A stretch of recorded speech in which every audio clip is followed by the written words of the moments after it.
Olá pessoal, sejam bem-vindos ao canal Entrelinhas. É o momento de nós explorarmos as entrelinhas da lição da Escola Sabatina. Pessoal, como vocês podem perceber, as férias acabaram e agora estamos aqui nos estúdios, na sede mundial aqui do Entrelinhas, tá pessoal? Nós estamos aqui já na sexta lição, onde estamos estudando sobre o livro de Salmos e hoje nós vamos continuar estudando sobre esse tema de entender a justiça de Deus, entender como Deus age diante da injustiça. E o tema de hoje é Eu me levantarei.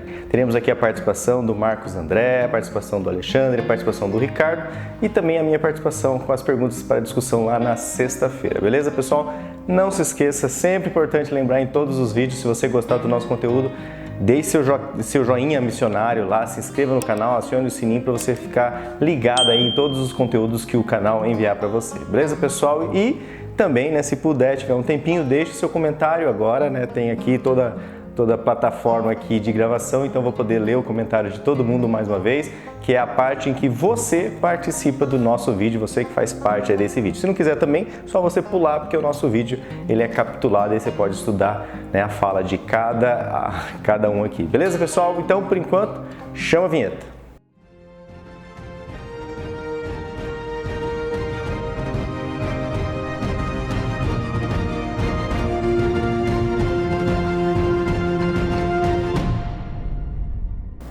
Bom pessoal, como eu falei na introdução, é o momento de você participar aqui do conteúdo do canal Entrelinhas, deixando aqui o seu recado, seu conteúdo, um alô, boa tarde, um feliz sábado. Temos as Olimpíadas, né, que são os 3 primeiros a comentarem lá, que ficam no pódio. Hoje nós tivemos aqui a Regiane Alves, o Genésio Mioto e também a Beth Souza SP. Né? Os 3 sempre estão aqui comentando conosco e hoje os 3 estão aí no pódio. Vamos lá então, pessoal, os comentários. Regiane Alves diz assim: boa tarde, irmãos do canal Entrelinhas, feliz sábado. O Genésio Mioto, uma boa semana a todos os participantes na versão desse trimestre. Estamos aprendendo muito nos Salmos. O que eu achei legal também foi o boné do Ricardo.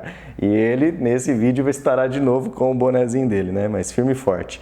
Beth Souza diz assim: boa tarde, cheguei da igreja correndo para procurar os entrelinheiros. Felizmente encontrei logo e bora assistir os comentários de vocês, que são os meus preferidos. O objetivo é conhecer mais a verdade que liberta. Solta a vinheta! É isso aí, Beth, solta a vinheta. Valeu, obrigado pelo carinho. Seguem aqui os comentários da Maria Feitosa, diz assim: boa tarde, que Deus seja louvado, mesmo nas suas férias trabalhando para Jesus. Que nós possamos fazer o mesmo, compartilhando esse vídeo com nossos amigos na igreja e também os de fora da igreja. E ela diz aqui, a Maria Feitosa, CCC, para quem não conhece, curtido, comentado e compartilhado é a hashtag aqui.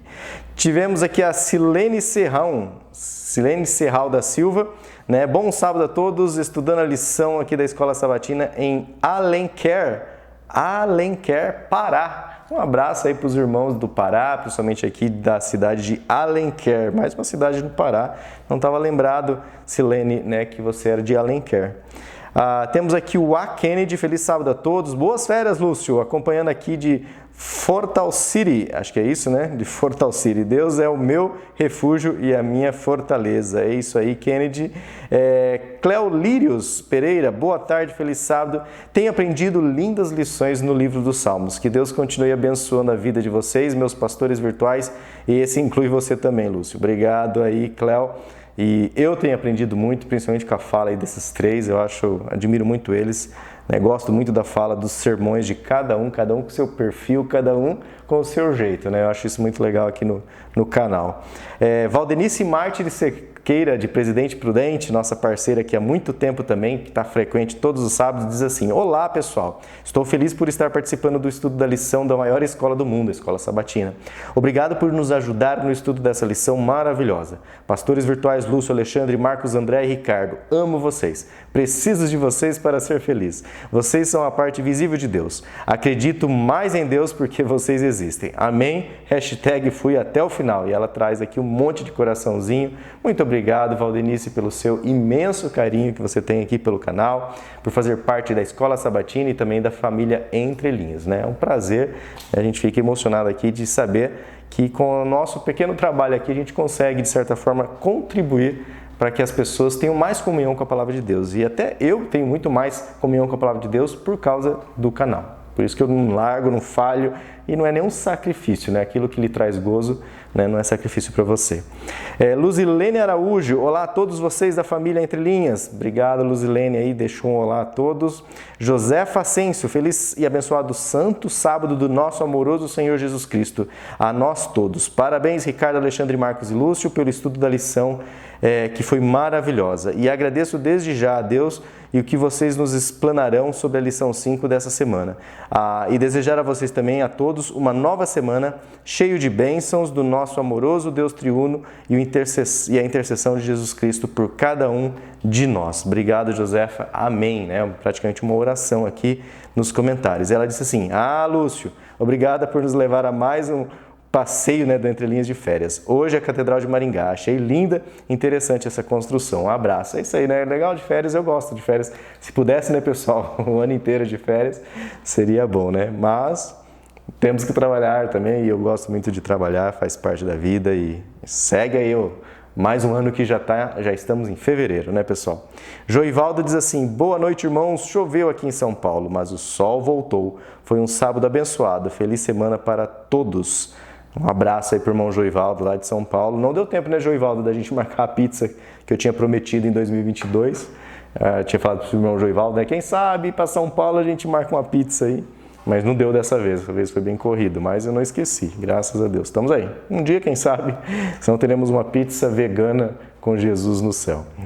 Maria Rig, mais uma estudando aqui com vocês Entre Linhas. Que Deus abençoe a todos nós. O livro de Salmos nos ajuda muito na busca de um Deus nos momentos de gratidão, que ela está colocando aqui, de socorro e também outros momentos, que mais um momento a gente vai estudar hoje, né? Quando a gente vê injustiça. Louvado seja Deus por seus ensinamentos. Muito legal. Temos aqui o comentário do irmão João Cavaco, né, lá da Igreja Central de Lisboa, em Portugal, lá na União Europeia, que ele sempre assina aqui.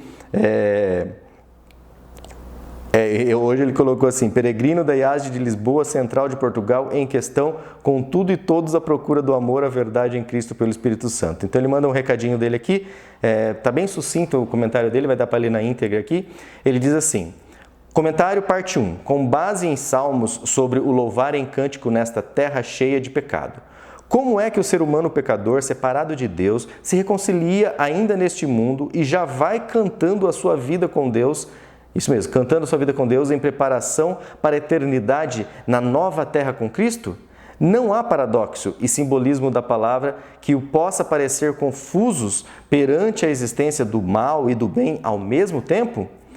1.1. Questões gerais na presença do mal e do bem. A explicação pela cosmovisão do conflito cósmico e o livre-arbítrio. Mas será que é suficiente a relação do ser criado com Deus? Por que é que Deus permitiu o mal? O mal tem um autor e consequência? Questões sobre o fundamento, autores e poderes do bem e do mal, razões dos aparentes sucessos do mal, a questão do caráter de Deus. Item 1.3. Mas por que os inocentes? Questões sobre a aparente e fraca proteção pelas promessas de Deus. Salmos 77, verso 11. Item 1.4.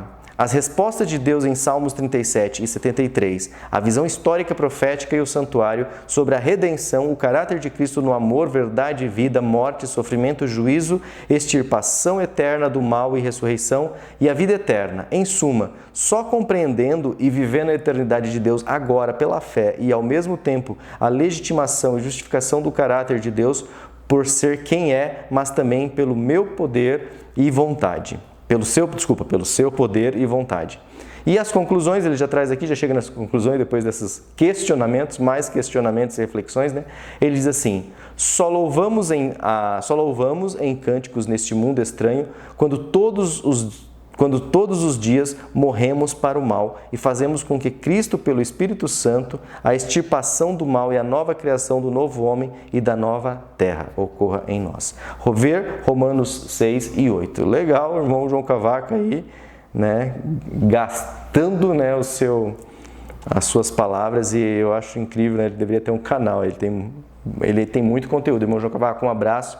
Obrigado por fazer parte aqui do Família Entre Linhas, né? Já é um personagem aqui também na Entre Linhas. Helena Saraiva, meninos abençoada, ela deixa o CCC, fui até o final e também deixa um monte de coraçãozinho, obrigado Helena. Marinalva Ferreira diz assim: oi gente, que nosso Pai Celestial habita em cada coração, que Deus maravilhoso temos e a maneira que Ele trabalha em favor da humanidade para que não desista de sua fé. Louvemos ao seu nome, porque Ele é bom o tempo todo. Abraço desde aqui Astúrias, Espanha, vizinha lá do nosso amigo João Cavaco, lá na União Europeia.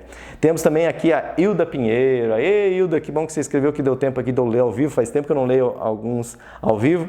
Eu lembro do Ian, o filho da Hilda, ela coloca aqui, ó, férias também, passeando com meu filhotão, o Ian. É isso aí, Hilda. Aproveita, Ian, um abraço. É do irmão aqui, o Lúcio. Deus abençoe, né, ao quarteto fantástico, professores virtuais, aos quatro, fantásticos, professores virtuais e famílias e a família entre linhas todos. Um abraço aí para a Hilda e para o Ian. Temos ainda mais dois comentários, temos aqui Walter Garcia. Um abraço, amigos, irmãos, Deus abençoe vocês. Walter é o nome do meu irmão mais velho. E o último, Ambrósio Honorato, diz assim: o Alexandre se puxou hoje, hein? Grande professor. Que legal, Ambrósio, mandando um abraço então para o Alexandre. Pessoal, muito obrigado, né, pelo comentário, muito gostoso poder ler esses comentários, fazer vocês participarem do vídeo.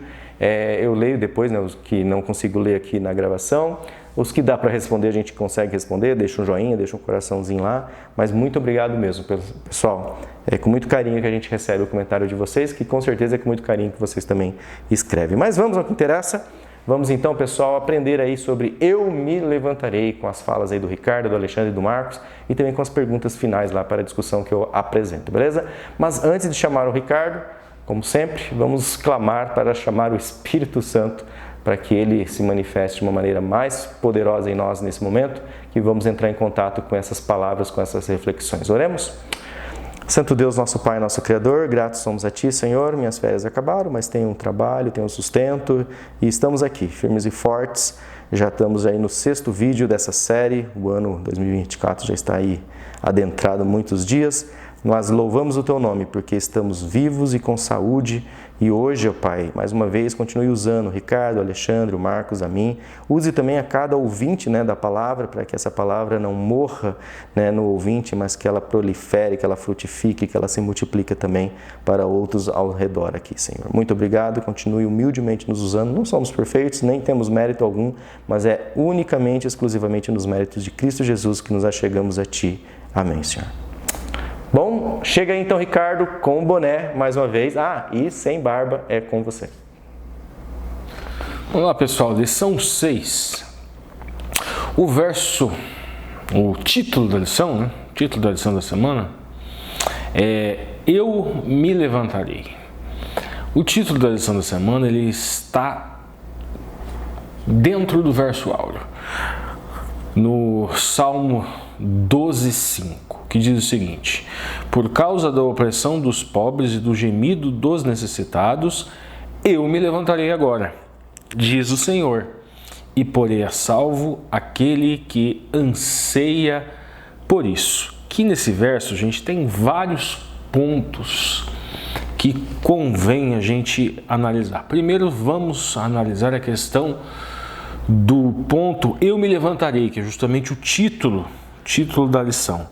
A expressão no original do hebraico utilizada aqui é akum.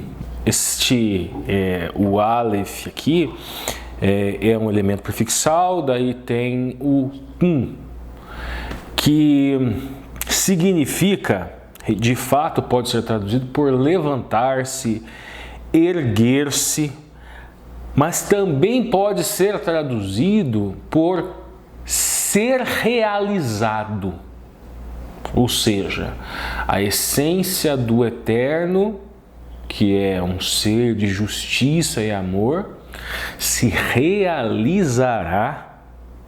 por causa da opressão dos pobres e do gemido dos necessitados.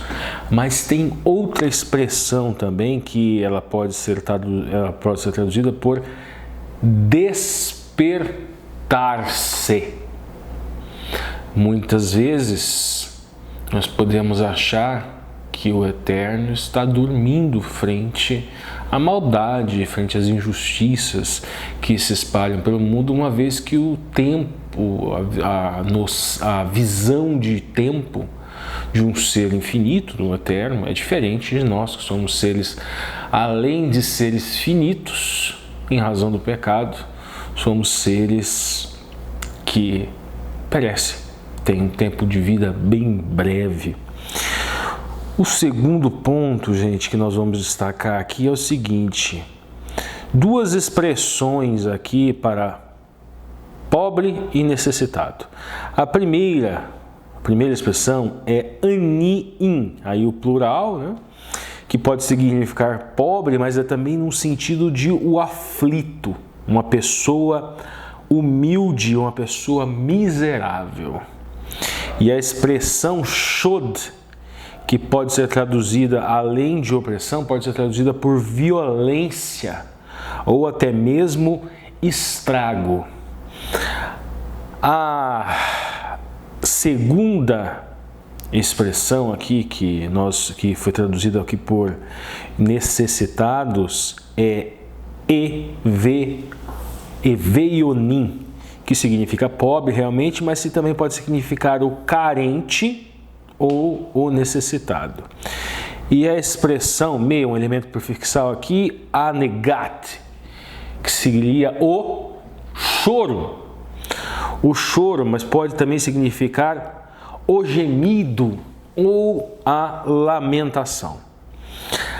Outro ponto importante e relevante aqui é que o Eterno se levantará ou despertará, manifestará a sua essência e daí diz o Senhor, e porei a salvo. E a expressão Beishá, o bet aqui, o elemento prefixal, e Ishá é justamente a raiz do nome de Yeshua. Isso mesmo, Yeshá, salvação, é a raiz do nome do Mashiach, do Messias. Yeshua HaMashiach, Jesus o Messias, ou seja, aquele que salva. O ungido traz em seu próprio nome a raiz de salvação.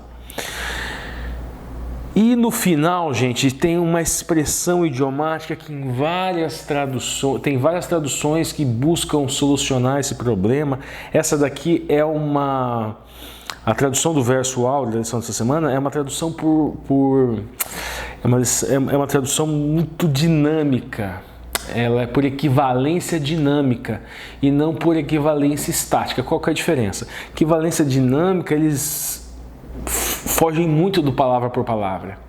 Então é como se o tradutor estivesse criando mesmo alguma coisa para encontrar um correspondente, mas se você for às palavras, elas não batem. Diferente, por exemplo, da Almeida Corrigida e Fiel, né, que ela traz uma coisa mais palavra por palavra, que seria mais ou menos assim: aquele para quem eles assopram. Fica meio difícil de entender por que utiliza, por causa da palavra porá, que significa justamente suspiro. Tem uma tradução intermediária que eu acredito que ela é bem melhor, que ela traduz da seguinte maneira: a quem por isso suspira. Então veja bem, eu me levantarei agora, diz o Senhor, e porei a salvo a quem por isso suspira.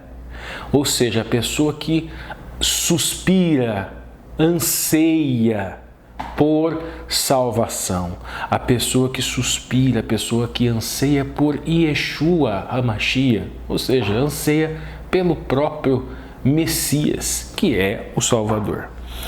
Este verso é uma oração feita por Davi em tempos em que Israel estava passando por... Nós vemos vários teólogos comentando esse verso, o John Wesley, Russell Shield, e eles falam que seriam tempos onde existia muita hipocrisia, muitos conflitos, muitos complôs que Davi estaria passando. No sábado, gente, vamos destacar 3 pontos, os 3 principais parágrafos do sábado aqui. No primeiro parágrafo, vai falar justamente essa questão do mal, que em todas as épocas o mal assolava a terra. E os salmistas também viveram nesses tempos e escreveram.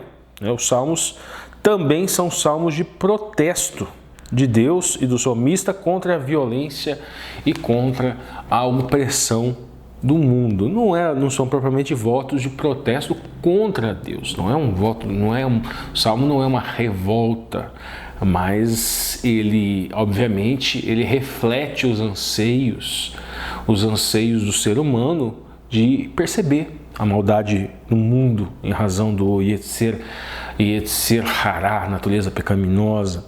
O segundo ponto do sábado, está no segundo parágrafo, vai falar sobre a questão da longanimidade, da ira, da grande tolerância do Eterno e em esperar que as pessoas elas se arrependam, né? A expressão idiomática muito utilizada no Velho Testamento é a questão do cálice da iniquidade. O cálice da iniquidade, ou seja, ele precisa transbordar o cálice da iniquidade do divino. E fala que, embora o tempo de Deus seja o tempo apropriado, nem sempre ela vai coincidir com as expectativas humanas. Aqui é um ponto muito relevante, porque muitas vezes nós temos que tomar muito cuidado também com a história do Deus jagunço. Tem muitas pessoas que pensam, porque são adventistas, porque são religiosas, que Deus é necessariamente o jagunço dela, que qualquer pessoa vai fazer alguma coisa quando Deus tem que mandar um urso, Deus tem que mandar um raio, um trovão, tem que destruir, e as coisas não são bem assim, né? Deus tem uma visão muito mais ampla sobre as situações do que a gente. Depois, no segundo ponto que nós temos aqui no sábado, a questão do Criador. Somente o Criador, cujo trono é fundamentado na retidão e na justiça, como diz o próprio Salmo. Aqui nós temos sempre que lembrar a questão de Yashar Israel. Yashar é retidão, ou seja, Israel é retidão com Deus. E a expressão Tzedek, justiça, que também da mesma raiz de Tzedakah, que significa ato de justiça e ato de caridade. As duas coisas elas não estão separadas dentro do texto no original quando se fala em Tzedakah. Então, quando Cristo pratica um ato de justiça, também ele está, o conceito ele é um ato de caridade também.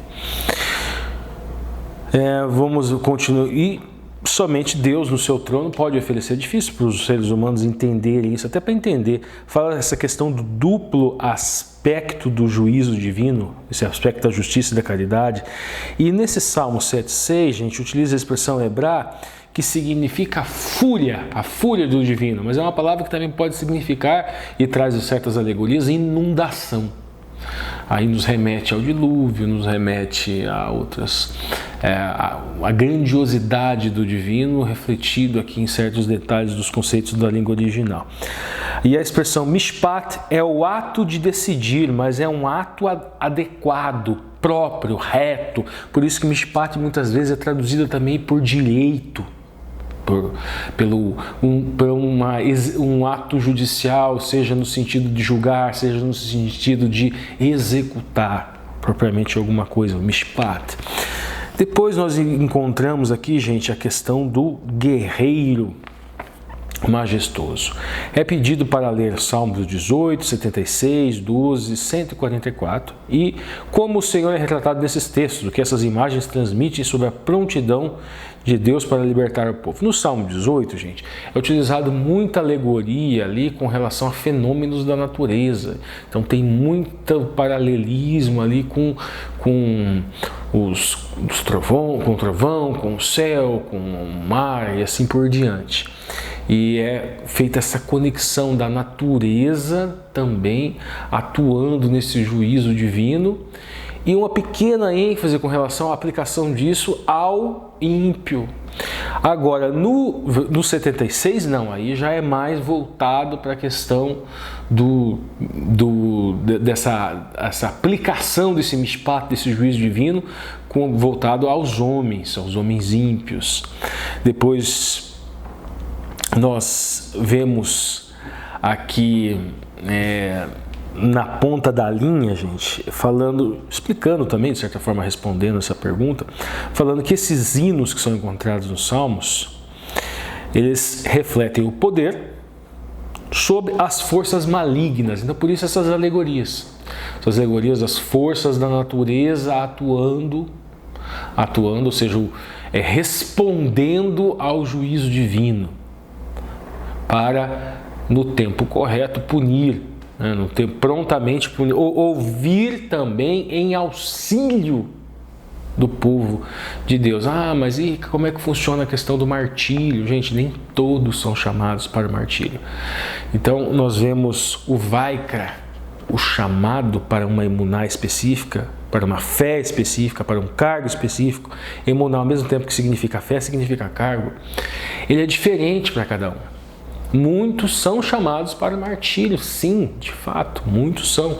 E o próprio Verbo se fez carne e habitou entre nós e morreu morte de cruz, ou seja, ele foi o mártir dos mártires.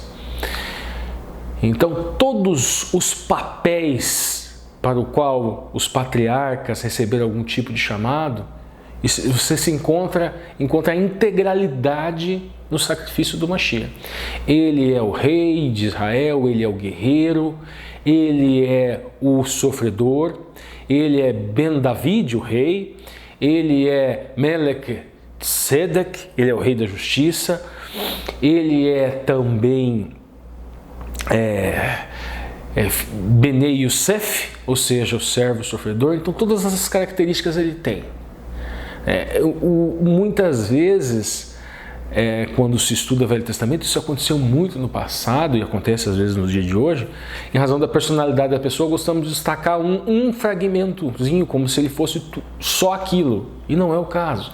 Nós temos os exemplos dos zelotes, que gostavam muito de destacar essa questão do guerreiro que defende as portas de Israel. Nós encontramos inclusive ali no Talmud a expressão para El Shaddai, que diz: aquele que diz a seu o mundo o suficiente.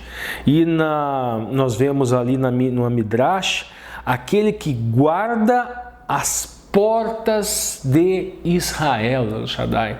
Então os zelotes gostavam muito de enfatizar essa coisa do Mashiach Ben David, o Deus, o rei majestoso, guerreiro, que batalhava, que defendia o povo. Em várias situações isso de fato aconteceu. De fato isso aconteceu. Mas havia um pacto. Se cumpridos os meus mandamentos, como diz lá no Levíticos, no Vaikra, e no Deuteronômio, no Devarim. Bênção, bênção, bênção, bênção, bênção. Se não cumprir, maldição, maldição. Se continuar não cumprindo, segue as maldições. Se continuar, segue 7 vezes mais. E se continuar, serão dispersos por toda a terra. Isso já está lá na Torá, está lá nos 5 primeiros livros da Bíblia, que isso iria acontecer. E a vida do povo de Israel sempre foi isso. Quando eles se mantinham na caridade, na justiça, para com o próximo, para com o necessitado, para com a viúva, para com o estrangeiro, Deus recompensava eles com bênçãos. E quando eles se recusavam a levar essa caridade para o mundo, eles eram dispersos. Eles eram dispersos. Foi visto isso na Babilônia, Medo-Persa, Greco-Macedônico, Império Romano e assim por diante. Então, cuidado com essa coisa do Deus jagunço, sabe? Nós estamos levando o evangelho, acontece alguma coisa, alguém nos desagrada, nós achamos que Deus tem que castigar aquela pessoa. Não, Deus nos ama, mas Deus ama aquela pessoa também, que o ateu ele ama todos, ele deseja levar a salvação a todos. E nós também não devemos nos regozijar com a desgraça do ímpio, seja lá quem for. Por último, gente, o autor da lição aqui ele vai destacar na ponta da linha uma característica do rei Davi, que era um rei guerreiro, por óbvio, mas ele também era um rei cantor. O que significa isso, gente? O shir, as canções, os salmos, são salmos de louvor. E nós percebemos assim muitas situações. O rei Davi praticava alguma coisa, matava um leão, derrotava alguém e ele entoava um Shir Lamaalot, ele entoava um canto de louvor a Deus e não à sua própria glória. Então ele sempre glorificava o divino. Nós vemos aqui um exemplo disso, ó. Embora Davi afirmasse que o Senhor treinava suas mãos para a guerra, como no Salmos 18, em nenhum dos salmos ele confiou em suas habilidades na batalha. Em vez disso, o rei declarou que o Senhor que lutava por ele e o libertava.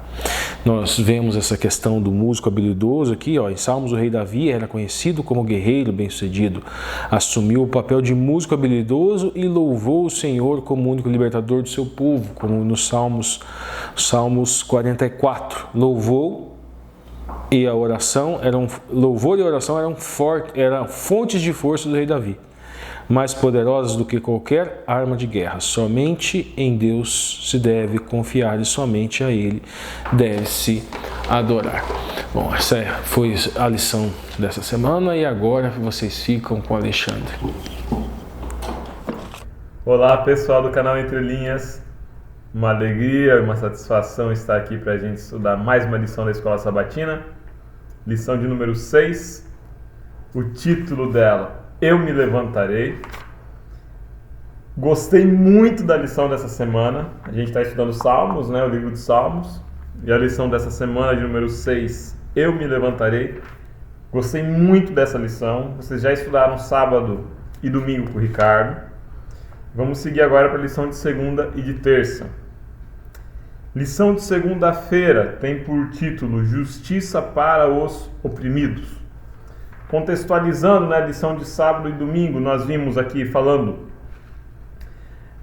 do clamor pela justiça diante da maldade, da impiedade, da opressão.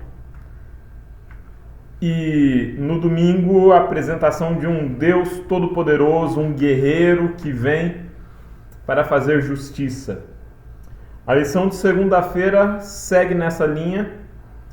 E agora ela vem apresentando um Deus que faz justiça para o oprimido e justiça para o pobre. Tem vários textos ali, eu destacaria 3 deles, né? Salmos 9:18 fala que o clamor do necessitado, que o sofrimento do pobre não serão esquecidos para sempre. Salmos 12:5 fala que será proferida, né, um juízo, uma justiça sobre ou em defesa do pobre, em defesa do gemido do necessitado. Diz: pela opressão do pobre e gemido do necessitado me levantarei, diz o Senhor. Quem diz isso é Deus. Ele vai se levantar pela opressão do pobre, pelo gemido do necessitado. Salmos 41, 1-3, bem-aventurado aquele que atende ao pobre. E depois 146, verso 7, o que faz justiça aos oprimidos e dá pão ao faminto. Quem é esse? É Deus. Deus quem faz justiça aos oprimidos e dá pão ao faminto. Quando a gente olha para a história do cristianismo, nós vemos que a forma de se lidar com o pobre, ela mudou ao longo do tempo. E nisso, eu penso que nós precisávamos aprender um pouquinho com os cristãos do passado. Quando a gente estuda a história do cristianismo e olha, seja para o antigo Israel, seja para o cristianismo apostólico no primeiro século, mas em especial para o cristianismo medieval, o cristianismo do medievo, nós vemos ali uma relação com o pobre, com o oprimido, com o explorado, mas em especial com o pobre, que entendia que se fazia justiça ao se amparar o necessitado.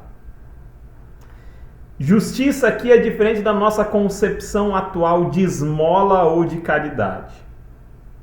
Que a gente entende a esmola e a caridade hoje como sendo uma dádiva que coloca aquele que dá a esmola numa condição hierárquica superior, e ele faz como se fosse um ato de graça dele para com o outro. Estou fazendo o bem porque eu sou bom. Quando a gente vai para a mentalidade medieval, a lógica é diferente. Espera-se que aquele que está numa melhor condição faça a caridade, porque é o seu dever. Ele tem essa responsabilidade. Dar a esmola não coloca ele numa hierarquia de superioridade ou de santidade. Pelo contrário, quando a gente vai para os textos medievais, para a mentalidade medieval, o que nós vemos é a compreensão da pobreza como uma virtude. O pobre, ele é considerado mais santo, porque ele compartilha do sofrimento do Cristo. Cristo nasceu pobre. Cristo foi pobre. A mentalidade cristã medieval entendia que o sofrimento aperfeiçoava o caráter e trazia santidade. Se o pobre sofre, o pobre é mais santo. Essa era a compreensão medieval. Então, o pobre, o pobre que eu me refiro aqui é o miserável, o mendigo nesse caso. Ele concedia uma dádiva para aquele que entregava a esmola ao receber a esmola, porque ele era investido de uma certa santidade. É muito interessante isso. Não estou falando que isso é certo ou que isso é errado, mas era uma mentalidade que operava de forma diferente. Quando a gente vai para a coletânea História da Vida Privada, já citei esse texto em algumas vezes, a gente tem essa descrição de uma forma bem interessante ali. Quando que isso muda? Quando que o rico deixa de sentir constrangimento pela sua riqueza? E é muito interessante isso. O rico na Idade Média, especialmente o rico em dinheiro, ele se sentia constrangido pela sua riqueza. O que significava você ser rico de uma forma aceitável para a igreja e para o cristianismo? Não era você ter bens, não era você vender bem, não era você ter dinheiro. A riqueza que era respeitada na Idade Média era a riqueza que se traduzia não em bens materiais, mas na autoridade sobre pessoas. Um senhor feudal, ele era rico na medida em que ele tinha terra. Mas não porque ele vendia os bens da terra, não porque ele tinha a riqueza que vinha da terra. Um senhor feudal, um nobre, dono de um castelo e de propriedades do entorno desse castelo, era rico na medida em que ele tinha a capacidade de mobilizar e de comandar e de exercer autoridade sobre as pessoas que moravam naquela terra. Lembra muito a concepção, aproxima-se, né, da concepção do patriarcado semita. Por que Abraão é rico? Abraão não é rico porque ele tem ouro e prata. Abraão não é rico porque ele tem ovelhas e camelos. Abraão é rico porque ter ovelhas e camelos significa que ele pode mobilizar uma quantidade enorme de famílias, de servos, de servas. A riqueza de Abraão não está nos seus camelos e nas suas ovelhas, mas na multidão de pessoas que o acompanhavam. Na Idade Média, a concepção de riqueza é a mesma nesse aspecto. A riqueza de um nobre, de um senhor feudal, de um rei, não está no ouro que ele carrega, mas nas pessoas que ele mobiliza. Enquanto os pobres ele pode alimentar, inclusive. O prestígio de um grande sacerdote está nas esmolas que ele oferece aos pobres. Essa é a concepção medieval, que entendia a pobreza como um sinal de virtude, inclusive. Isso mudou muito, e aí a gente chega aqui na referência a um grande sociólogo, Max Weber, Ética Protestante, e o espírito do capitalismo. Max Weber ele vai apontar nesse texto sobre como o surgimento de uma nova classe, que é a classe dos comerciantes. A riqueza dos comerciantes com o renascimento comercial e urbano, ela ganha um destaque, um peso político maior do que a força dos nobres da terra. E isso leva a uma transformação na forma de se viver a religião. O lucro, que era visto antes como uma forma de opressão sobre o pobre, a usura, o cobrar juro, o enriquecer em moeda, que era visto até então como uma coisa de judeus, de não cristãos, a partir da reforma protestante passa a ser visto de uma forma boa, de uma forma positiva. O lucro passa a ser visto como bênção de Deus. E se o lucro e a riqueza são bênçãos de Deus, a pobreza passa a ser vista cada vez mais como pecado, maldição, como castigo, como preguiça e o pecado da indolência. E o protestantismo, e nisso, na minha opinião, o protestantismo peca, o protestantismo erra e se afasta de raízes cristãs. O protestantismo ele passa a ter repulsa pelo pobre. Porque o pobre é visto como alguém que não recebe a bênção de Deus. A gente vai encontrar essa perspectiva nos seguidores do luteranismo, mas nos seguidores especialmente do calvinismo, da ideia da predestinação. Não são todos, mas alguns vão dizer que a riqueza é um sinal de que você está predestinado para a salvação. E a pobreza ela vem como um castigo ou como uma limitação para a sua perversidade moral. Como se você tivesse dinheiro, você seria uma pessoa muito ruim? Logo Deus não te dá bens para a sua salvação. Essa interpretação, ela é uma interpretação que estigmatiza a pobreza como um desvio de caráter. E que ao mesmo tempo pinta a riqueza com a tinta do sucesso, da bondade e da retidão moral. A reforma protestante nos legou muita coisa boa, mas a reforma protestante nos legou a repulsa pelo pobre. E nisso o cristianismo precisa se repensar.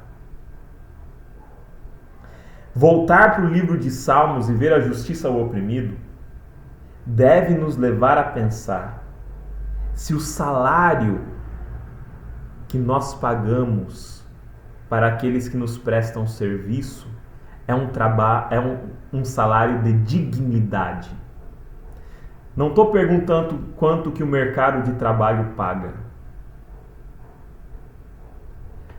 O salário da sua empregada doméstica na sua casa é um salário que você considera digno? Você receberia e trabalharia e faria isso por esse salário? O salário que o motorista, que o professor do teu filho, que o jardineiro recebe, que o vendedor da tua empresa recebe, que o operário da tua firma recebe, é um salário de dignidade? Se você considera que esse salário não é um salário de dignidade, você está roubando e defraudando do pobre. Não pense que ter dinheiro é recibo de idoneidade moral ou de bênção de Deus. Especialmente se a riqueza é mal adquirida e mal empregada.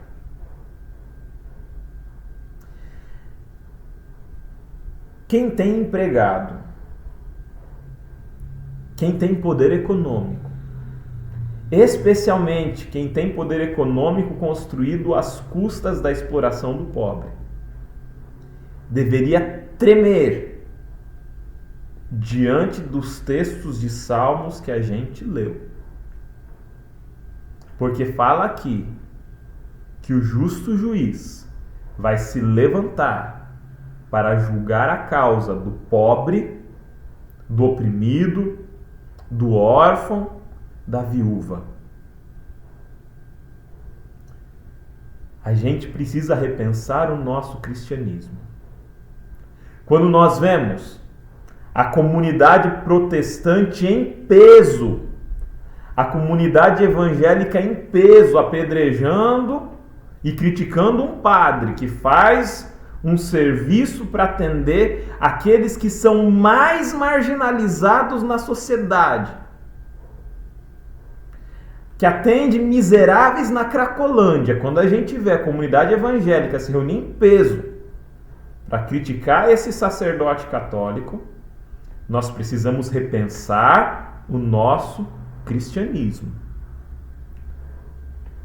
Que a ética protestante, com as muitas coisas boas que trouxe para nós, como só a Escritura, com o princípio da justificação pela fé, do livre sacerdócio, da livre interpretação das Escrituras, sola gratia, né? Que essas coisas boas fiquem, mas que a estigmatização do pobre e a adoração da riqueza, que são desvios de parte do protestantismo e que se tornam muito mais perniciosos, muito mais vulgares na teologia da prosperidade hoje, que essas contaminações ao cristianismo elas sejam purgadas, elas sejam retiradas.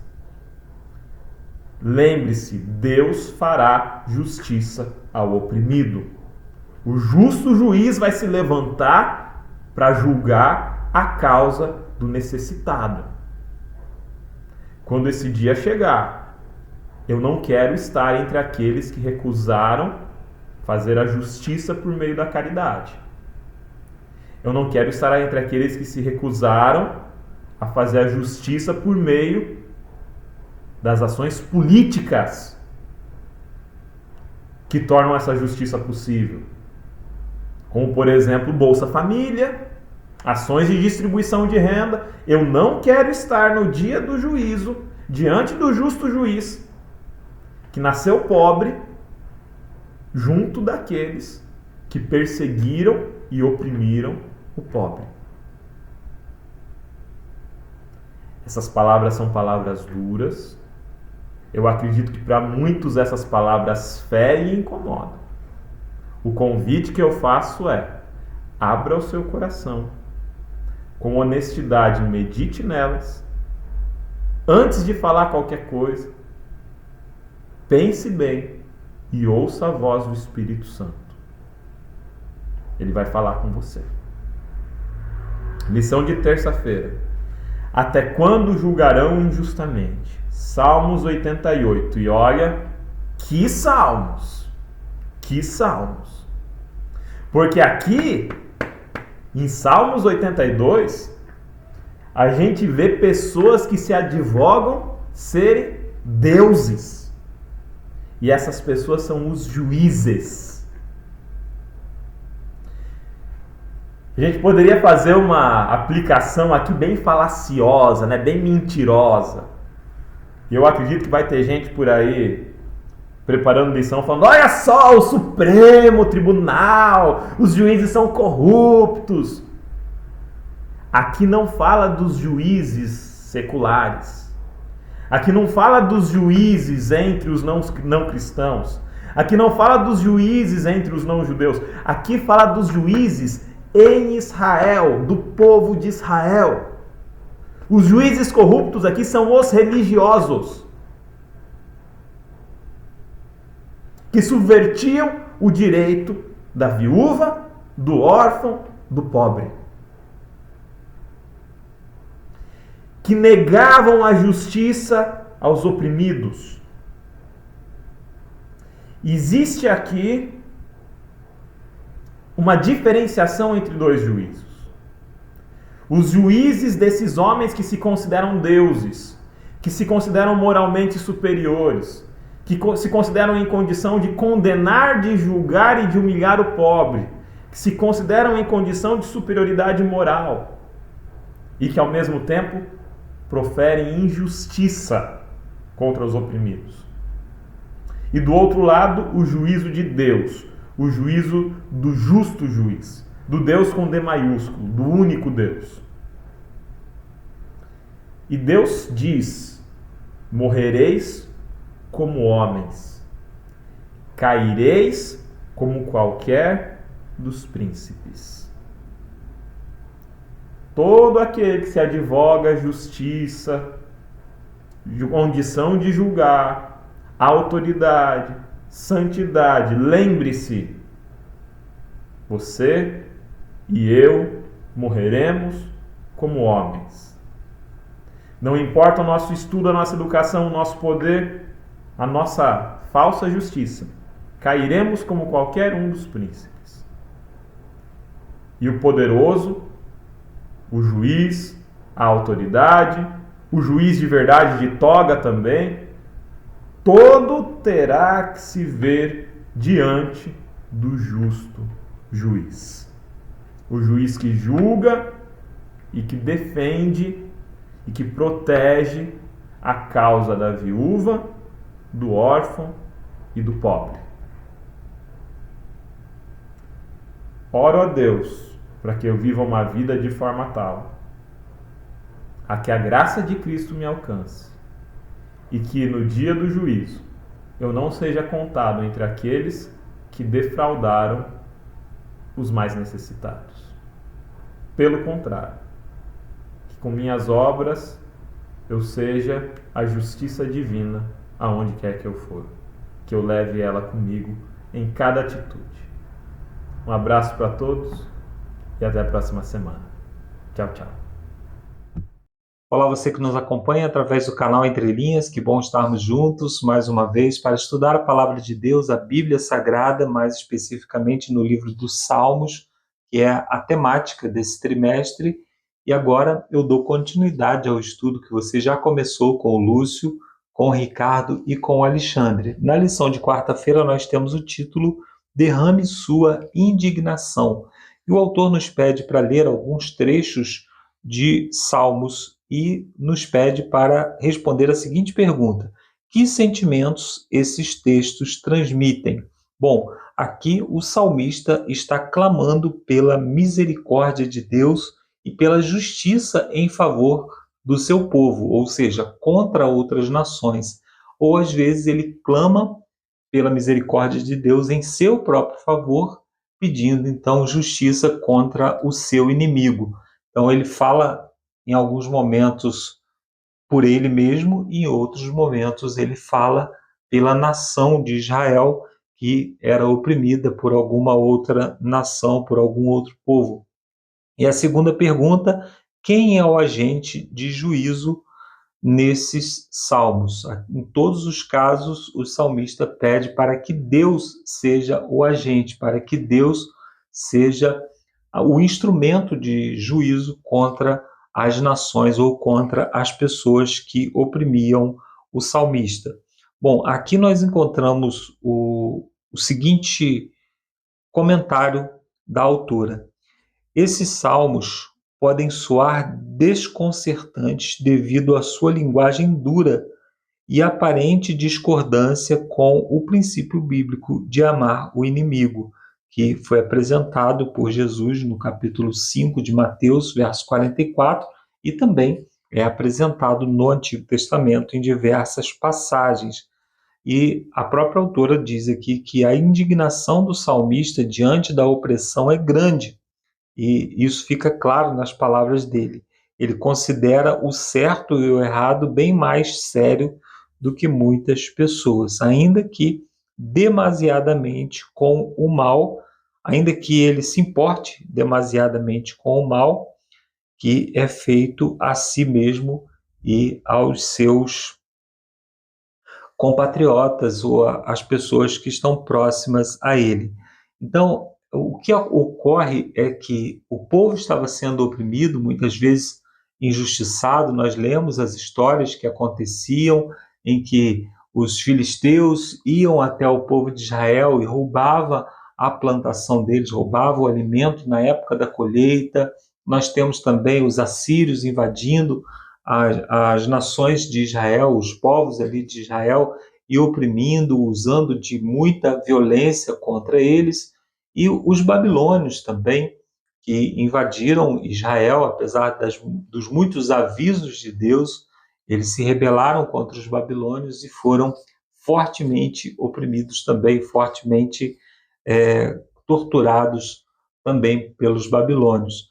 E então o autor ele se posiciona ao lado do seu povo, ao lado de Deus, pedindo uma justiça severa em relação à severidade que eles estavam recebendo também dos seus inimigos. Ocorriam também disputas pessoais, como Davi, por exemplo, que injustamente foi perseguido por inveja ou por outros motivos que a Bíblia nos relata. Então ele clama para que Deus faça justiça nesses casos. E o que dizer então da frase de Jesus em relação a amar os inimigos? Aí, a continuidade aqui da linha da lição diz o seguinte: os salmos eles são proclamações proféticas sobre o juízo divino iminente, e não apenas orações do salmista. Então, muitas vezes Deus estava falando através do salmista por inspiração, então falava a respeito do que ele já pretendia realizar contra aquelas nações impenitentes. Eles eram maus e receberiam da maldade. Isso é uma justiça que nós encontramos ao longo das Escrituras. Aquele que lança a mão da espada, ele também morre pela espada. Aquele que se vinga, ele também recebe a vingança de Deus. Então Deus ele é justo nesse aspecto. Mas outro ponto importante que eu gostaria de destacar aqui é que em nenhum lugar o salmista sugeriu ser ele, no caso, o próprio salmista, o agente da vingança. Ou seja, ele não disse, eu vou lá e vou me vingar, eu vou lá e vou matar, eu vou lá e vou fazer.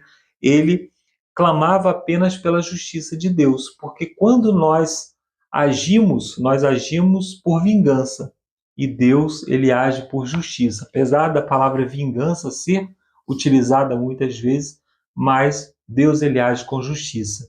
Ele sabe o momento correto de agir, ele dá oportunidade para que as pessoas se arrependam, e no momento em que as chances de arrependimento elas se esgotam, então ele vai agir nesse aspecto.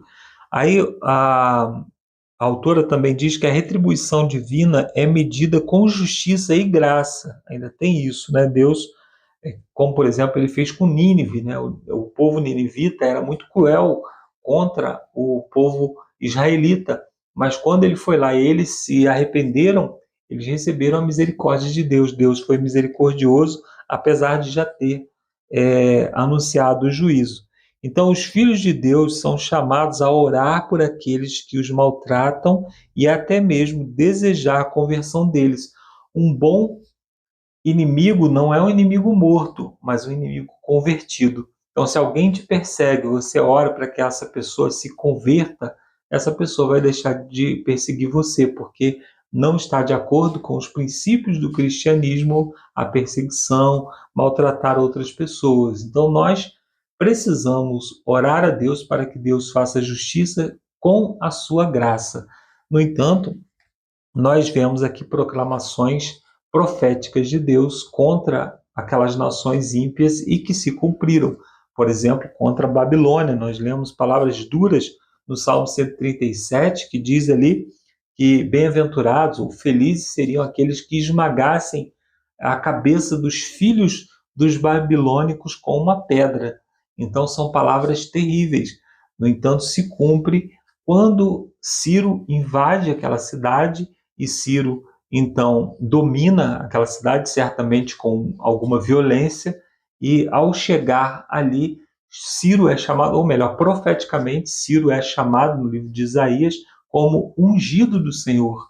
ou seja, como alguém que foi separado pelo Senhor para cumprir aquela obra. Então Ciro, ele foi um agente de Deus para a vingança contra os babilônicos, contra toda a opressão que eles fizeram, não só à nação israelita, mas contra todas as nações.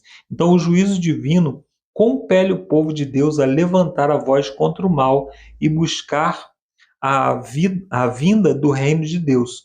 Os salmos também dão voz ao sofredor, fazendo-o saber que Deus está ciente de seu sofrimento e que um dia a justiça virá. Então, muitas vezes o salmista, ao expressar as suas próprias emoções, lógico que ainda guardado pela inspiração do Espírito Santo, ele expressa as coisas que estão no seu próprio coração, nos dizendo também que hoje nós podemos expressar a Deus aquilo que está nos afligindo e falar das coisas que estão nos oprimindo a Deus para que Ele possa agir em nosso favor.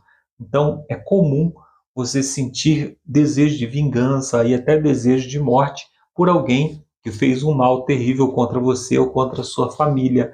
No entanto, você não deve ser o agente da vingança, você não deve ser aquele que vai tomar a frente da vingança. Deus é quem vai agir como fez com todos os inimigos do povo de Deus no passado, e se ele não agir hoje, nós cremos num juízo que está reservado para o futuro, que daqui a pouco vamos falar a respeito disso também. E aí o autor pergunta, a autora pergunta aqui, você já teve pensamentos de vingança contra os que fizeram mal a você ou aos seus queridos? Esses salmos nos ajudam a colocar esse sentimento numa perspectiva adequada. Então o Senhor, que é o justo juiz, fará justiça a toda a terra. Nós não somos agentes de vingança, nós não somos agentes do juízo de Deus, nós somos agentes da graça de Deus, nós proclamamos a graça e a misericórdia de Deus. Aqueles que nos ofendem, que nos oprimem, aqueles que são maus e que não desejam chegar ao arrependimento, eles serão tratados pelo próprio Deus, hoje ou então no dia do juízo. Quinta-feira, no título, nós temos o juízo do Senhor e o santuário. E aí nós lembramos mais uma vez que o trono ou o santuário, o santuário era uma representação do trono de Deus, ele estava entronizado acima dos querubins, é o que diz os Salmos e outros textos da Bíblia, e diz então que ele como juiz estava sentado no seu trono para fazer justiça. Devemos sempre nos lembrar daquela imagem de Salomão, o rei que era também juiz, ele julgava o povo, ele era legislador e era também juiz na sua sabedoria e no momento ali do seu governo. Tudo que foi escrito para exemplificar coisas espirituais. Então aquela história não é só uma história para a gente contar para criança, a história da espada ali e tudo mais. A gente precisa lembrar que ele estava ali representando a Deus. Inclusive, nós vimos isso aqui, que Deus estabeleceu os seus juízes como deuses. E aí o autor pergunta aqui, onde acontece o juízo divino e quais são as implicações disso para nós? Como o santuário nos ajuda a entender como Deus lidará com o mal? Bom, então, em seu santuário, Deus julga os povos com justiça, e ele executa juízo na casa de Jacó, é o que diz ali o salmo que nós lemos, ou na casa de Israel, a palavra usada foi Jacó, mas nós geralmente chamamos de Israel. Então, o juízo divino está intimamente relacionado ao santuário. Nós devemos nos lembrar que no passado, quando alguém necessitava de um julgamento, ia até o santuário. Mesmo quando você tinha uma causa contra alguém, você ia ao santuário. Moisés fazia isso até ser orientado pelo seu sogro Jetro. Depois ele estabeleceu outros juízes, outras pessoas que julgavam causas menores, e ele era como se fosse o Supremo Tribunal, pelo fato de que ele estava ligado a Deus, ele falava com Deus pessoalmente, ele ia até a tenda do encontro e Deus o respondia, falava face a face, como nós falamos hoje, é o que diz o livro de Números, capítulo 21. Deus falava face a face com Moisés. Então, nesse período, eu quero até abrir uma pequena entrelinha aqui, porque outro dia eu assisti um vídeo de um líder da nossa igreja usando textos bíblicos para apoiar, por exemplo, pena de morte. Quando que a pena de morte foi autorizada por Deus? Quando ele era o juiz, quando o governo era teocrático. Então, nesse período, muitas vezes, Deus ordenou que alguém fosse morto por transgredir um dos mandamentos. Então, Deus falava, olha, essa pessoa transgrediu esse mandamento e, por isso, ela será morta. Palavra do próprio Deus, instrução do próprio Deus, e essa pessoa era morta. Quando o povo pediu um rei, Deus estabeleceu um rei, e a partir desse momento, nós não vemos em local algum da Bíblia Deus autorizando alguém a julgar e condenar outra pessoa à morte. Apesar de constar isso nas Escrituras, nós não vemos em nenhum momento Deus, pelo menos pelo que eu me lembro, Deus ordenando que um juiz decidisse pela morte de alguém. Então, homens, pessoas, seres humanos, eles não podem tomar esse tipo de decisão. Então, se você vir alguma pessoa usando a Bíblia para defender esse tipo de atitude, a pena de morte ou a morte de um bandido, coisas desse tipo, não tome isso como verdade absoluta, porque nós precisamos contextualizar. Quando Deus ordenou que pessoas fossem mortas por transgredir um dos mandamentos do Senhor, ele ordenou isso dentro do contexto de um governo teocrático, quando ele mesmo tomava a decisão. No momento em que os juízes e os reis tomam as decisões, em nenhum momento Deus ordena que isso acontecesse. Pelo menos pelo que eu me lembro, talvez se você se lembre de alguma situação, possa até me corrigir aqui. Isso é apenas uma entrelinha, não tem a ver com a lição aqui, mas fala também, né, a respeito disso. Aqui ela diz que Deus em seu trono, no santuário, pronto para julgar o mundo por seu pecado e maldade. Então, no santuário, existia ali o Urim, o Tumim, que era a forma que Deus tinha de se comunicar com o povo, e em alguns momentos ele falava pessoalmente. Depois, então, a partir da instituição de governos humanos, Deus não agia mais dessa forma. Então, no santuário também o plano da salvação foi revelado. Nós lemos no Salmo que Deus se assenta no trono e a partir daquele trono ele traria o Messias, o Salvador, o ungido para salvar Israel. Então, a Bíblia apresenta o pecado como uma violação da lei moral, e a santidade de Deus significa que ele ama a justiça e a retidão. Então, quando alguém transgride os mandamentos de Deus, e inclusive mandamentos de justiça, porque nós estamos sempre muito ligados às regras, mas nós devemos nos lembrar daquele mandamento importantíssimo de fazer justiça contra os opressores do povo e em favor dos necessitados, em favor do pobre, em favor do estrangeiro, em favor de todos os necessitados. Ele não delimita que os necessitados fossem apenas do povo de Israel. Então, muitas vezes nós focamos apenas nos 10 mandamentos da lei moral, mas nos esquecemos do mandamento do amor. Inclusive, quando você cita aquele texto lá de Tiago 2, capítulo 10, para defender o sábado, né? Todo aquele que transgride um dos mandamentos de Deus, transgride toda a lei, certamente você está usando dentro de um contexto adequado, até porque ele está citando ali os mandamentos, os 10 mandamentos, a lei moral de Deus. No entanto, se você ler os versos anteriores, ele está falando a respeito de justiça. Ele está falando assim, por que algumas pessoas na igreja têm um local mais adequado para sentar, enquanto que o pobre precisa se sentar no chão?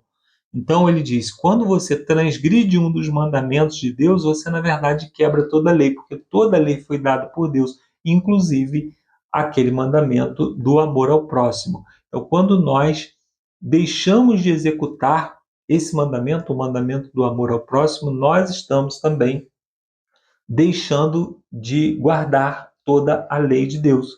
Então é muito comum a gente ver, né, na igreja esse tipo de situação. O empresário, o bem-sucedido, aquele que fala bem, aquele que é eloquente, ele tem um local de destaque, ele tem ali uma reverência dos demais irmãos, e às vezes o pobrinho, a pessoa que às vezes tem alguma debilidade, tem uma deficiência no falar, no pensar, às vezes uma deficiência intelectual, essa pessoa é zombada na igreja, as pessoas discriminam. Nós aqui do canal Entre Linhas não podemos concordar com esse tipo de pensamento, até porque nós sabemos que a justiça de Deus, ela também é misericórdia.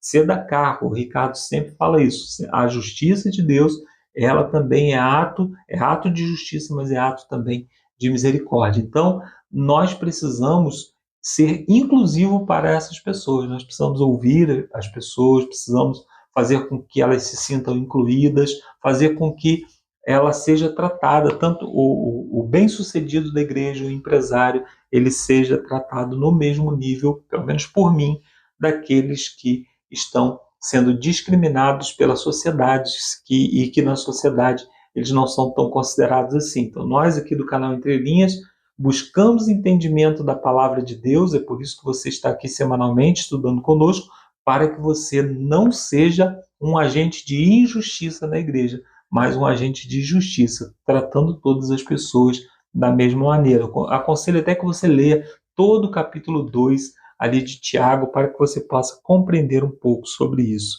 Então, o Deus perdoador se vinga das ações perversas dos impenitentes. O santuário é local do juízo divino. Nós devemos nos lembrar que o mesmo Deus que dá chance e oportunidade para o arrependimento é o Deus também que se levanta, é o tema da lição dessa semana, se levanta em favor do oprimido. Então, quando ninguém mais dá voz ao oprimido, é Deus quem vai lá e dá a voz. Ele se levanta o termo se levanta é um termo relacionado ao trono. É Deus, é como se fosse, imagine o rei, né? Se levantando e indo até o pobre, onde ele está, e dizendo assim: você está sendo oprimido. E essas pessoas que estão te oprimindo aqui serão presas, serão condenadas, serão massacradas pelo meu exército. É essa imagem que Deus está passando ali. Nós, na igreja e na vida de uma maneira geral, não podemos não podemos trazer injustiça para as pessoas, né? Então, o juízo do Senhor a partir de Sião resulta no bem-estar dos justos e na derrota dos iníquos. O santuário nutria expectativas jubilosas da vingança do Senhor como juiz.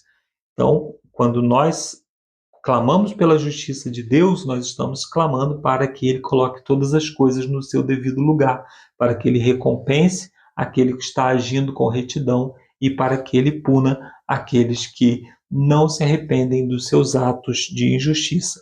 E para terminar, tem aquela perguntinha do final: o que Cristo está fazendo no santuário celestial? É boa notícia para nós? Aí Romanos capítulo 8, verso 34, que a autora cita aqui, pergunta: quem nos condenará? Ele fala dos eleitos. Quem condenará os eleitos? Jesus está à direita de Deus intercedendo por nós, é o que diz o livro de Romanos. Então, creia que o nosso Deus, ele está assentado no seu trono, fazendo justiça, e para os nossos atos de injustiça, aqueles que nós nos arrependemos e lançamos sobre Jesus, Jesus intercede por nós. Possamos ser agentes da justiça de Deus no sentido de fazer o bem, de praticar atos de misericórdia dentro da casa do Senhor. Eu termino aqui a minha participação e agora você fica com o Lúcio com as perguntas de sexta-feira. Um abraço e até a semana que vem com mais um estudo da Palavra de Deus, se Deus assim nos permitir. Valeu, Marcos. Valeu, Alexandre. Valeu, Ricardo. Valeu a você que chegou aqui. Hashtag fui até o final, fui até o Lúcio. Tem um pessoal, né? A gente vê o gráfico, tem poucas pessoas que chegam até aqui. Um vídeo também de mais de 1 hora, né, pessoal? Não é fácil, não. Só os entrelinharianos,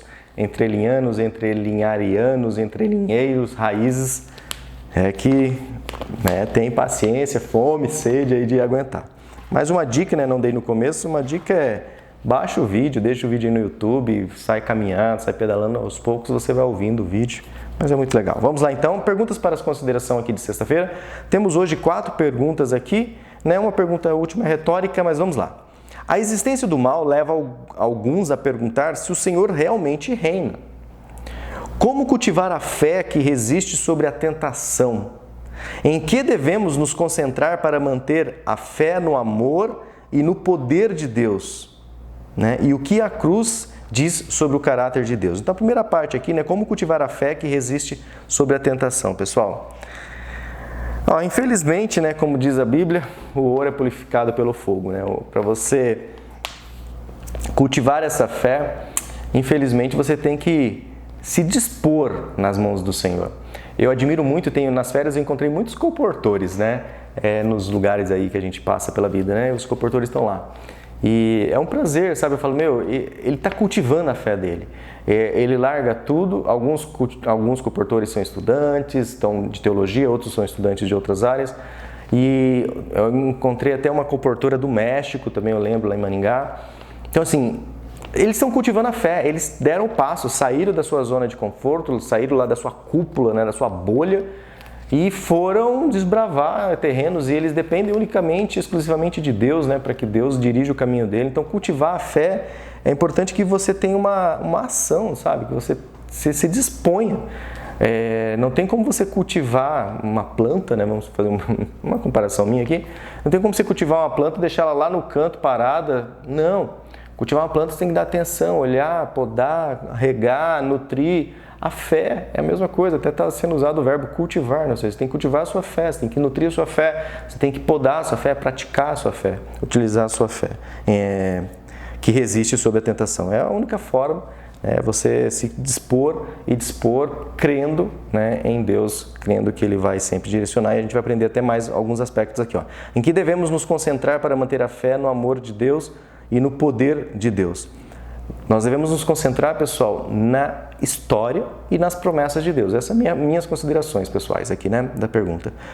Quando você estuda a palavra de Deus, né, você vê assim, Deus prometeu e cumpriu. Tudo que Ele prometeu, Ele cumpriu. Então, é só você entender a promessa que Deus fez, estudar a história e ver as promessas que Deus fez e cumpriu.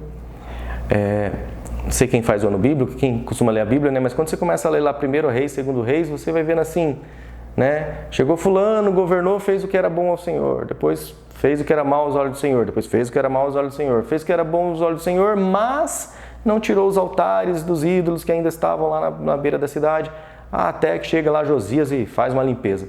Então assim, você vai vendo que são altos e baixos, mas a promessa de Deus, ela é constante. É o ser humano que um faz, outro faz. E não é um faz, outro faz. É um dia eu faço e um dia eu não faço o que é agradável ao Senhor. Né? Nem é preciso reinar, né, 20, 30, 8 anos às vezes, né, para dizer assim, durante 8 anos não fez a vontade de Deus. Né? Como nós vemos a vida de Davi, né, que foi a própria vida dele já foi uma montanha-russa. Nossa vida é essa montanha-russa. Então, em que devemos nos concentrar para manter a fé no amor e no poder de Deus? Concentrar nas promessas e concentrar na história de que Deus cumpre as suas promessas. E, adicionando ainda, né, e de que o maior interesse de Deus é a nossa salvação. Né? Não é a nossa cura, não é a nossa perfeição, não é a nossa riqueza, não, é a nossa salvação. Não há um objetivo maior que ocupa a mente de Deus do que a salvação do ser humano. Então, creia, Deus está buscando a minha salvação.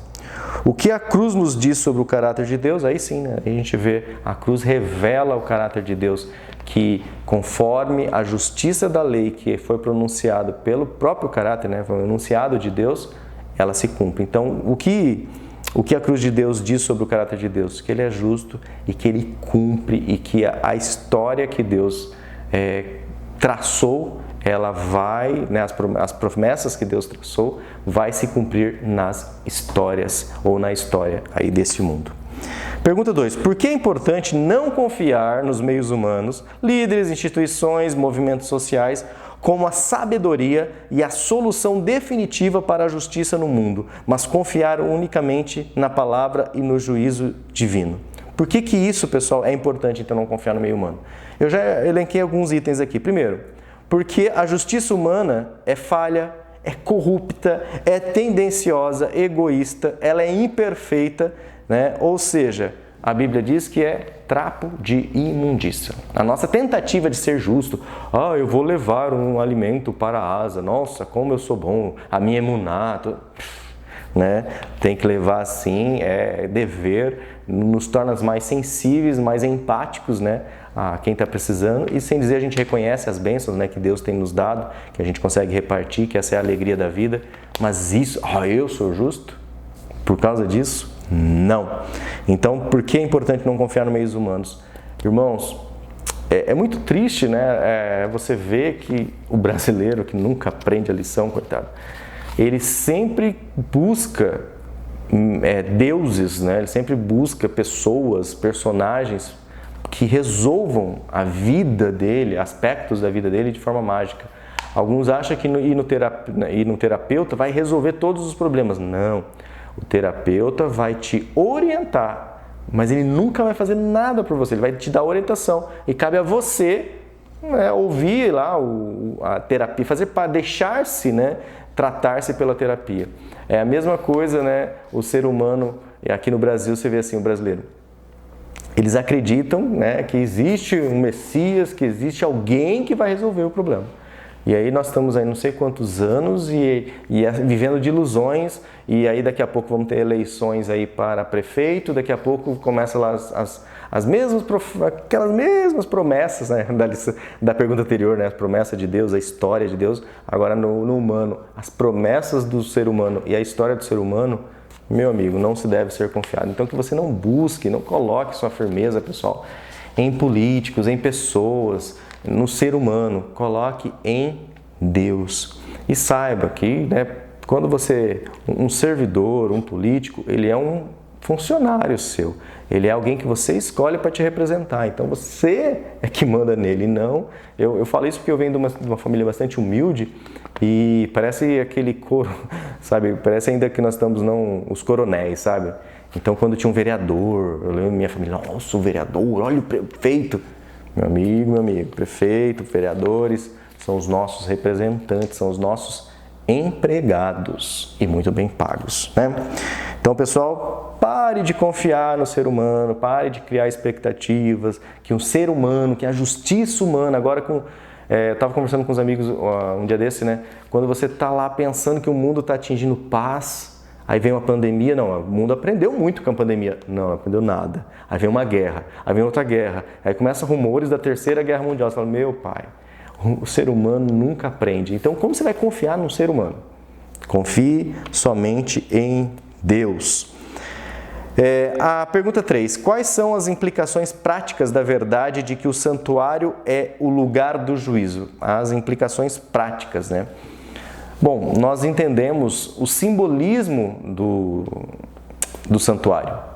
E nós vemos lá que cada símbolo no santuário, a pia, o altar de sacrifício, o pão asmos, os 7 candelabros, altar de incenso, a própria arca da aliança, tudo isso são símbolos, né, que representam o ministério de Cristo. Então você começa a perceber que, de uma forma bastante prática, Deus deixou o santuário para que o povo praticasse como uma escola.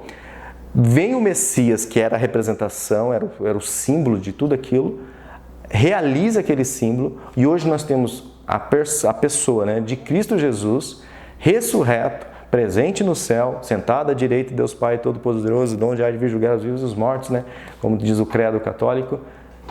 Ou seja, olha como é perfeita a simbologia da justiça do santuário, que foi realizado no sacrifício de Cristo. E hoje não temos mais os rituais, não precisamos mais praticar esses rituais, mas podemos aprender as lições de cada parte da pia, do altar, dos pães asmos, dos candelabros. Você consegue aprender as lições de cada um, da representatividade e daquilo que você deve praticar na sua vida, porque o que aquilo representava para você, né? Por exemplo, agora pegando o altar de incenso, as nossas orações que chegam, né, pelo nosso advogado, né, lá no céu, que é Jesus Cristo, o Espírito Santo que guia as nossas orações e chega a Jesus Cristo. Então você percebe como é prático, né, todo o plano de redenção que Deus tem para a humanidade, como ele é prático, desenhado segundo, né, as partes e a pedagogia, vamos dizer assim, se é que eu posso usar esse termo, do santuário. Pergunta 4. Como entender a linguagem dura de alguns salmos? Essa linguagem nos ajuda a nos relacionarmos com a humanidade daqueles que os escreveram? Então é uma pergunta quase retórica, na minha opinião. Sim, com certeza, isso nos ajuda a entender, né, que eram humanos escrevendo, mesmo que nós cremos, claro, que salmos faz parte da palavra de Deus, são palavras inspiradas que fazem parte aí do nosso conjunto de letras, né, para guiar a nossa vida. Mas você vê os sentimentos humanos, você vê as lutas humanas, principalmente no tema de hoje, né? Você vendo tanta injustiça e falando quando Deus vai se manifestar. Hoje nós estamos vendo lá, somos bombardeados diariamente com as notícias lá de Israel, de Gaza. Quantas pessoas sofrendo, de ambos os lados. E aí? Que evento assim, que não tem palavras. Eu não consigo, né? Eu não sou João Cavaco, né? Que não tenho esse dom das palavras, esse negócio é outra área, mas assim, não tem palavras para descrever o que aconteceu. E aí você olha aquilo e fala assim, Senhor, tem misericórdia de nós. Tem misericórdia da nossa humanidade. Porque olha o que nós estamos sofrendo hoje. Pessoas sendo mortas, estupradas, cortadas ao meio, e ao outro lado revida, e violência, e violência, e violência, e sangue derramando. E pior, né? E as pessoas ainda defendendo um lado, defendendo o outro, e não, porque tem que matar mesmo, e outro não, porque o outro tem que reagir mesmo, e aí fica, né? A gente nunca trata o cerne, né, do problema. A gente sempre fica tratando a periferia dele. Mas é isso aí, pessoal, que nós possamos aprender aí mais uma vez que sim, a promessa de Deus lá no verso áureo que o Ricardo trouxe, né? Eu me levantarei. Essa é a promessa, ele vai se levantar. Então, se você estiver num momento alegre, acabou as férias, está tranquilo, começando a trabalhar, eu me levantarei. Se você está num momento triste, dificultoso, trabalhoso, duvidoso da sua vida, eu me levantarei, diz o Senhor. Sabe, se você estiver no vale da sombra da morte, eu me levantarei. Sabe, não se preocupe. Tenha essa fé cultivada no Senhor, que Ele vai cumprir o que Ele prometeu. Beleza, pessoal? Vamos terminar então esse estudo? Belo estudo aí com a fala desses 3, mais essas perguntinhas para consideração. Vamos terminar em oração? Oremos. Santo Deus, nosso Pai, obrigado, Senhor. Obrigado porque a Tua palavra se rebaixa até aqui ao nosso nível intelectual para que possamos entender, ó Pai, um pouquinho da Tua justiça, da Tua promessa e como ela tem nos alimentado, ó Pai. Muito obrigado. Obrigado também que, ao mesmo tempo, a Tua palavra nos eleva para mais perto de Ti, conforme nós vamos entendendo o caráter daquele que nós adoramos, Senhor. Humildemente pedimos nesse momento, ó Pai, não desista de nós, não desista da nossa humanidade, não desista da nossa cidade, do nosso bairro, do nosso país, aqui representado, de cada um, Pai. Tenha paciência mais um pouco, derrame o Seu Espírito Santo, que possamos estar sintonizados contigo para concluir a obra que nos cabe neste mundo, Senhor. Por favor, humildemente, continue nos usando, continue, principalmente agora que já refletimos sobre essas palavras, que elas não morram em nós, que elas possam frutificar, que elas possam ser como um ribeiro, uma correnteza forte, para que várias outras terras sejam regadas por essa palavra. Humildemente clamamos isso em nome de Jesus. Amém, Senhor. Bom, pessoal, então nos vemos já no 7º vídeo, ou seja, já estamos chegando aqui no meio, já acabou as férias, mas já estamos no meio do trimestre. No 7º vídeo, aonde estudaremos Sua misericórdia se eleva até aos céus. Beleza, pessoal? Fiquem com Deus. Até lá, se Deus quiser. Tchau, tchau.